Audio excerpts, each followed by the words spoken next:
Hey everybody, it's me, Remy, the comic book poser, and today I'd like to introduce you to a new of what I hope is kind of a frequent series on my channel that I'm going to call Indie Comics You Should Invest In. The title might be a little bit misleading if you're one of those folks that chase spec books and you care, about how you can flip books or, monetary value, which to slab, which to not slab. This isn't really what I mean by invest. I'm talking about stories that I've read, publishers that I've come across, people that I've sought out, people who have sought out me, that are not one of the big 2 or 3 publishing companies where you're seeing creators create beautiful, visible stories and works of art that I really feel matter and create a significant connection with their audience, but they might not either have a wide distribution base, people might not pick them up because there's not a superhero involved, or it's a book that people hop on way late and then you're mad that you can't get the right printed number copy. In terms of talking about a story or an indie title you should invest in, it's things that you should start picking up, that I'm going to start talking about some of the books that I felt a good connection with, or these publishers that I felt a good connection with, and kind of give you a little bit of an introduction to the content, or to the story, or to a character, to see if I can inspire you to at least go out and read number 1. In terms of thinking where exactly I should start out of, all of the indie titles or self-published stories that I like, I decided to start with Oath, chapters 1 through 3. Oath is printed and distributed by Ashcan Comics Pub, which is helmed by Nate Lindley, and they're in West Central Missouri. The reason why I want to pick Oath as the first tale that you should invest in is because I think it's a good comic from a small publisher. All of these Ashcan Comics Pub works of fiction, be it their short stories, their Flash Force fiction series, or their comics, for the most part, are only sold direct to consumer. So you're not going to be able to walk in to your LCS and see it on a new issue table and pick up. You're not going to see it in the big fat previews magazine with a diamond code. The only way that you're going to see it is by going to their website. So I think the story that is being told here in Oath chapters 1 through 3 is a very interesting kind of take on heroism and the lessons that a hero kind of learns throughout his life. So this series is entirely written and drawn by Nate Lindley, who is the head of Ashcan, and it's very talented. So in these series of videos, my plan will be for me to give you some kind of intro to the story, and then I'll cut into some transition pictures, panels of the art to kind of talk you through the world you might get involved in, and then, you'll come back and see my grumpy looking face. Let's open the book and figure out why exactly you should get invested in Oath. Oath, number 1, was written and drawn by Nate Lindley, and it was released through Ashcan Comics Pub, or ACP Studios, in December of 2018. Oath number 1 kind of gives us an introduction to a fallen hero who's in an alternate dimension. We don't know whether or not he's alive or dead, but we're seeing that he's kind of reminiscing through his past life, right? He used to love the outdoors. He was a fan of drawing. He, loved nature and loved living life to its fullest. But in an instant, nearly everything changes.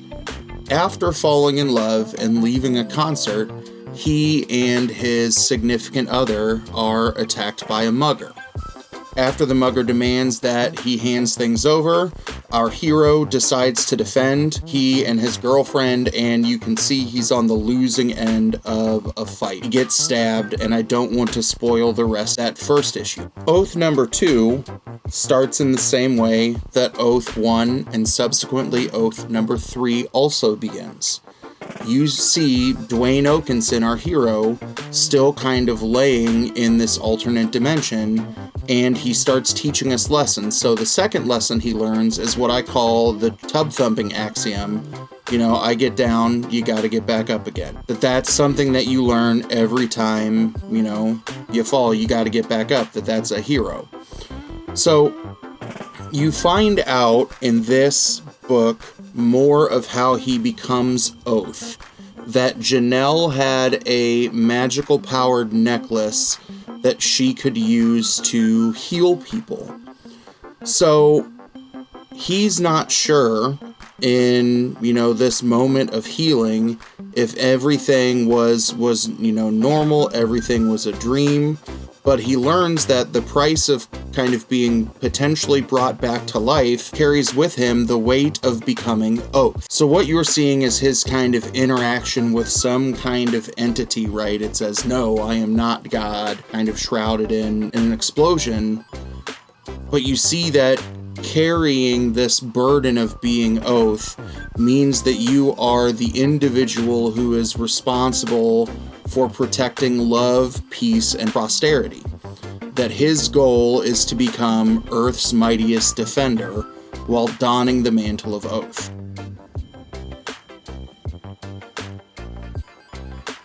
In Oath number 3, we learn yet another lesson from our hero, and we start to get to see some connection back to his normal day-to-day life. So while still in this alternate dimension, he gives us lesson number 3, and the important thing that comes from this lesson is that your family is your team, and they can only make you stronger. So instead of finding a way to create that separation of church and state between themselves and their family, you need that connection. We also, in Chapter 3, begin to get some understanding of what Janelle's necklace is, what Miriam is, which is the entity in the necklace, and how Miriam may give people different powers. For example, Janelle has the power to heal. You can see, right, every time she uses her power to restore him to health, he's ready for the next challenge, and you get a lovely 2-3 pane connection of watching an instance of how seeing his family can strengthen him before he has to deal with battle. The last thing that I think is kind of cool, this is in the middle of Chapter 3, but you get to see Dwayne as Oath, and you see Dwayne as Dwayne, and he's kind of hopping dimensions potentially through a portal in the sky, and this is him going, "Oh, I don't think anybody saw me," and of course, creepy random next door neighbor is there to see him make that transition. I think that's a pretty cool story that warrants everybody checking out. And like I said, to be able to find all of these Ashcan Comics Pub or ACP Studios comics, you just go to their website, you pay $3 to support them on Patreon. And that gets you access to not only Oath, but literally everything else in their digital library. That kind of, easy economic pitch from the monetary sense of investing makes sense, right? $3 to get you access to a crap ton of books is something that you should check out. And reading everything that Ashcan has put out, I'll verify the fact that there is literally something there for every kind of reader, that they've got a story that anyone would be interested in. So that's why I picked ACP Studios first, because I think they started kindling my love and desire to read more independent titles. I believe in the work that they are doing over there. I think this is a publisher that I would be willing to die on a hill for. And I think for all of those reasons, not just Oath chapters 1 through 3, but checking out anything at Ashcan Comic Pub's website is a definite thing that you should do, which makes not just Oath, but all of their indie titles you should invest in. So as always, thanks for stopping by, and have a good one.